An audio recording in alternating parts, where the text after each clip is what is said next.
Juana, medyo napapansin ko nitong mga nagdaang araw na tahimik ka. Kumusta ka na?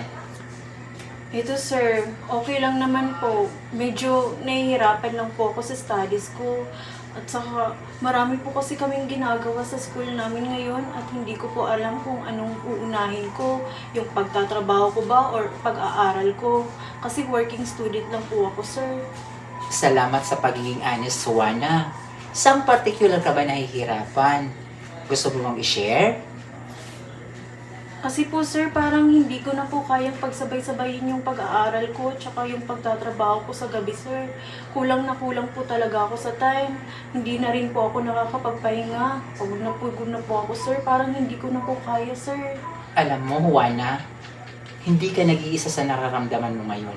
Importante na magkaroon ka din ng pahinga. Kasi maraming responsibilidad or mga ginagawa natin sa araw-araw na hindi natin maiwasan.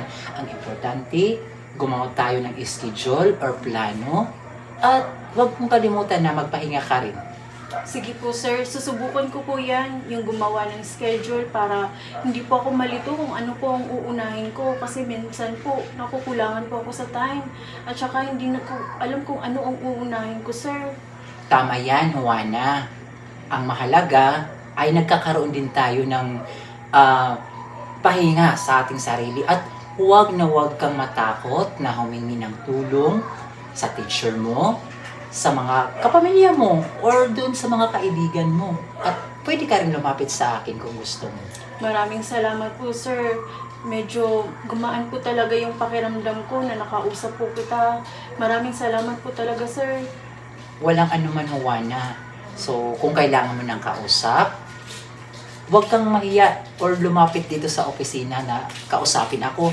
Handa akong makinig sa iyo hanggat kaya ko may maitulong ako sa iyo. Para nang sa ganun ay gumaan din yung mga nagdadaanan mo or pakiramdam mo na sa gayon ma-enjoy mo yung pagiging estudyante mo, i-enjoy mo yung pag-aaral mo.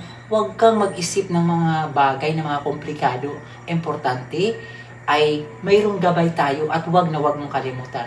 Magpahinga din tayo sa ating sarili. Huwag nating pabayaan ang ating sarili. Opo sir. Salamat po sa mga advice niyo sir. Tatandaan ko po talaga yan sir. Thank you po. Salamat din sa iyo, Juana. Salamat nga pala na bumisita ka dito sa opisina.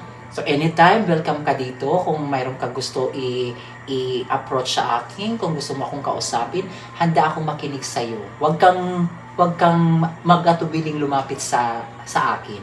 Opo sir. Maraming salamat po talaga sir. Okay, maraming salamat din sa iyo, Juana.